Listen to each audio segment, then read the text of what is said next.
હું છું સંતવાણી આરાધક ગોવિંદભાઈ વાણવી અને આથી સમગ્ર ગુજરાત રાજ્યના અનુસૂચિત જાતિના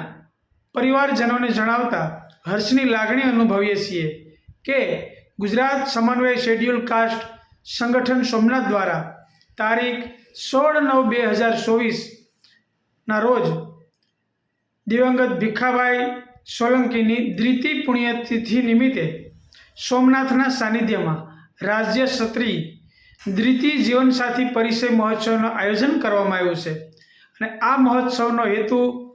મુખ્ય હેતુ દીકરા દીકરીઓને પોતાના પસંદગીની વિશાળ તક મળી રહે એ જ છે અને આ મહોત્સવમાં 500 દીકરા દીકરીઓ જોડાવાના હોય તો આપ પણ આ ઇવેન્ટનો હિસ્સો બની શકો છો। આ મહોત્સવમાં ફોર્મ ભરવાની છેલ્લી તારીખ 20/8/2024 છે, તો એ પહેલાં મહત્તમ ઉમેદવારો ફોર્મ ભરી મહોત્સવને સફળ બનાવે તેનો હું અનુરોધ કરું છું। જય ભીમ, નમો બુદ્ધાય।